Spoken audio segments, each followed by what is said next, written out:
There we go. Welcome to the 5:30 p.m. August 9th, 2022 CRA meeting. We do have a quorum, so I will call this meeting to order. Would you please join me in a moment of silence?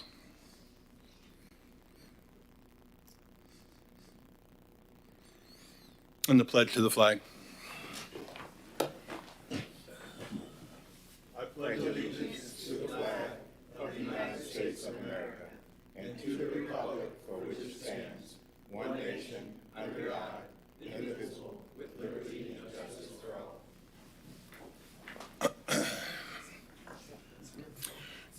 Clerk, would you read the rules to speak, please? Yes. Individuals wishing to speak on agenda items must complete a sign-up card prior to the item being introduced. Sign-up cards are available on the table in the council chamber. Individuals wishing to speak on non-agenda items may do so under petitions and requests from the public present. No sign-up card is required. Citizens will be given 3 minutes to speak on all agenda items. All sign-up cards and exhibits being submitted to City Council shall be placed in the box on the table in the council chamber. Thank you very much. Do I have a motion, or can I have a motion, please, to approve the CRA minutes of the June 14th CRA meeting? So moved. I've got a motion from Member Nelson, a second from Vice Mayor. All those in favor, please say yes. Yes. Opposed, say no. Minutes accepted. City Manager. We're on new business, which is item 8A, and it's the commercial beautification grant at 1135 South Washington Avenue. The project is located at 1135 South Washington Avenue within the Midtown Subdistrict of the Community Redevelopment District. The owner, Indian River LLC, are applying to make a number of facade improvements to include the replacement of existing original windows, paint the entire building and stucco around the windows, install roof gutters, install Bahama-style window shutters. The items are listed and as eligible expenses on the Commercial Beautification Facade Improvement Program. The total cost of the low bid of the project is $47,305. The total amount of the reimbursement is 50% or $23,652.50. Funds are available in the CRA Grants FY 2022 budget to cover this grant expense.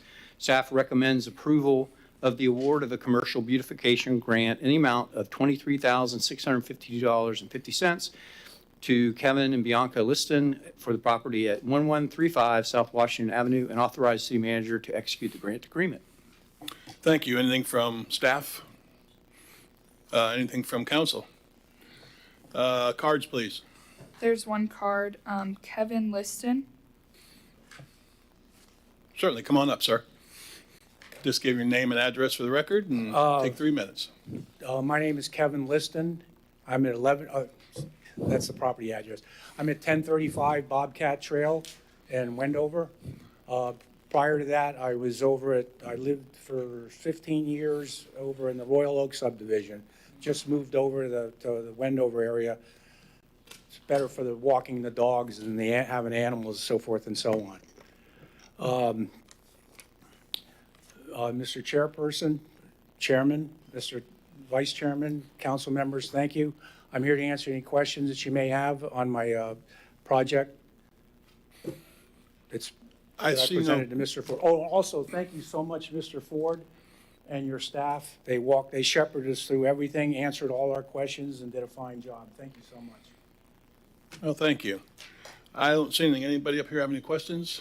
I was watching your hand. I'm not seeing your light, but okay, there you go. Member Aker. What's the business that's in there now, or is there? Well, right now, I just purchased the place a couple months ago, and I bought it from Kerry Kennedy, who's a longtime resident here in town. There was one side was vacant. The other side had a family planning attorney inside. When I purchased it, when I closed, I hired a local realtor to rent it. And of course,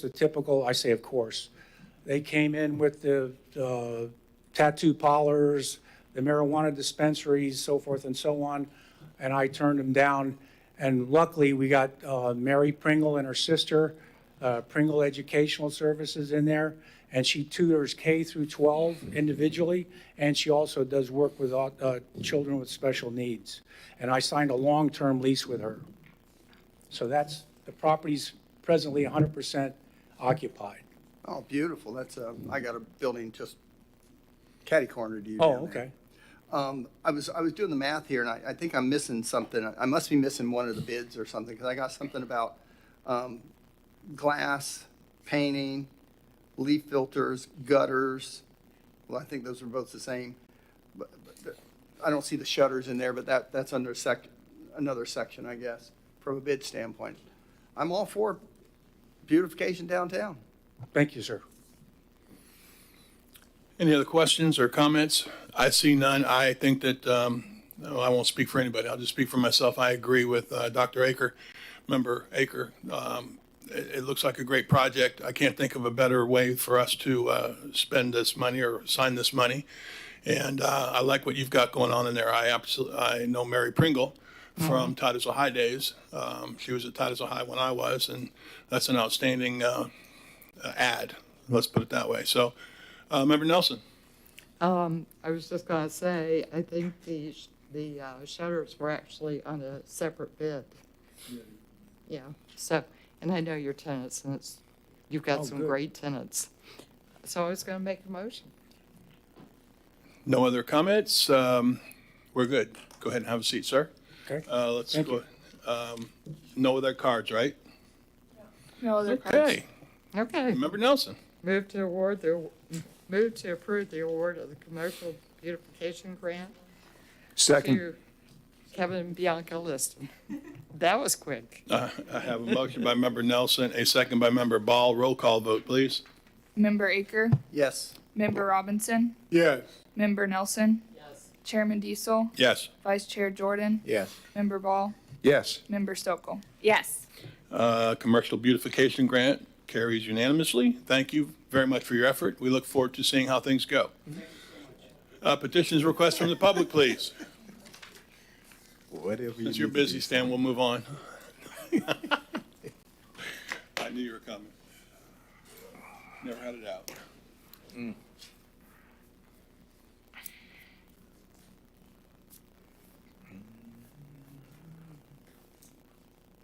Stan Johnston, 860 Poinsett Avenue. I'm speaking to you as a citizen here for 50 years, over 50 years, and I'm concerned about some things going on with City of Titusville, especially Mrs. Nelson just shared with a number of people that the City of Titusville was had left the fountains on at Sandpoint Park to clean the water, aerate, and clean the bacteria out of it. But I think you all understand it's the consequence is that people were sprayed with this piss and poop, and it's pretty serious. So the thing is she spilled the beans on the rest of everybody else, like Mr. Stauffer and our city manager. Is that the reason that you guys? This is the first revelation. It's been over a year since I've been doing this. So she spilled the beans that, by golly, your reason for not turning the fountains off was that it was that somebody from FDEP, some unknown person, which we don't have anything in writing, said that it's okay to leave the fountains on and consequently spray the people. I think that that's really bad, and it just reminds me of things that have happened here in the United States, like in Flint, Michigan. What they had is they continued to have lead in the water for a long time. And people complained and complained and complained. Nobody did anything about it. Well, the people that complained, they didn't do anything about it. It's the same here in the city of Titusville. This is like what? Sodom and Gomorrah? Yeah. Yeah. Well, think about it. It's not too much different than when the Vietnam era, when we had Agent Orange. All kinds of complaints about dioxin and so forth, but what did we do? We kept using it. Same thing with Roundup. People are getting horrible Hodgkin's, what do you call it? Some kind of Hodgkin's, non-lymphomic or something like that, Hodgkin's. So what's the difference between the city of Titusville and Flint, Michigan? Very little. Very little. I think Mr. Aker ought to think about that. He's kind of like a doctor. And he doesn't respond. So I think you should respond to this. Ms. Nelson has spilled the beans on Sarah Stokel. the reason they did this, in other words, spraying children, babies, and with piss and poop. The reason is that somebody said at FDEP, it says it's okay. An anonymous person. Joe, you ought to be responsible for this. So is Miss Nelson. She's the one that spilled the beans on you guys. Okay? I hope that someone's listening. Apparently not. Then they haven't listened for a long time. Thank you. Thank you. Member Aker, are you lit up? Yeah, I do. I have a question for city manager. He keeps coming up here and telling us how we're spewing sewage on the citizens of Titusville. Flint, Michigan took a while, obviously, to get through their replumbing and repiping.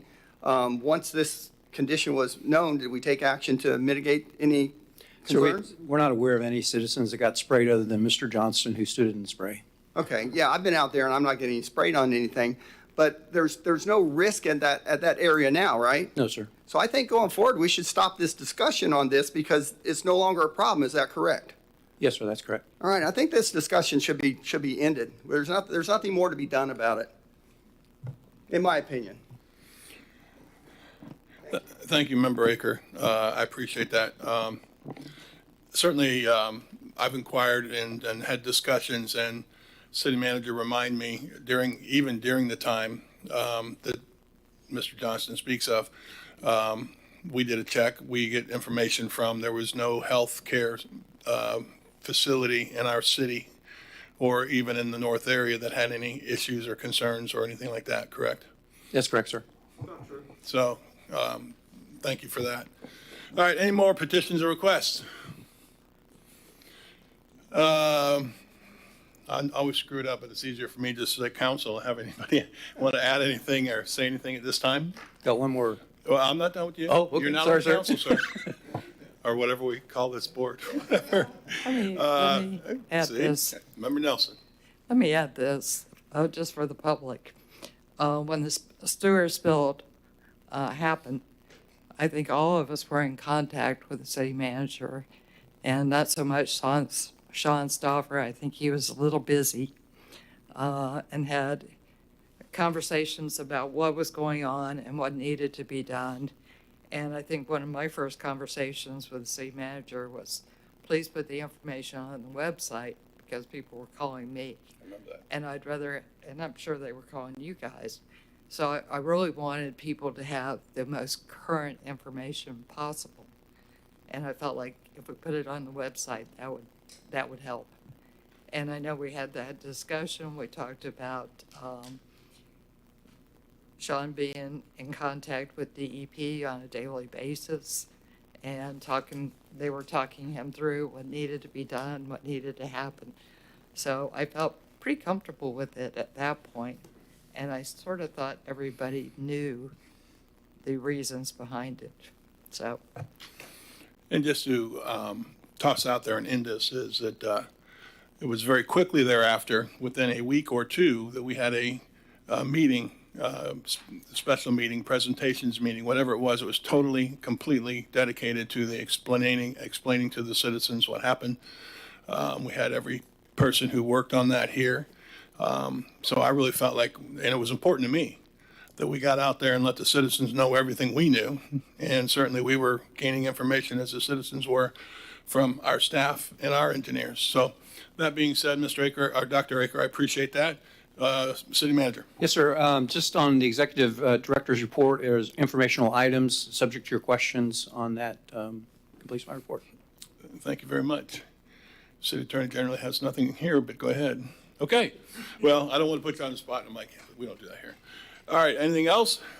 If not, this meeting is adjourned, and of course, we will reconvene at 6:30 for the City Council meeting. Thank you all for being here.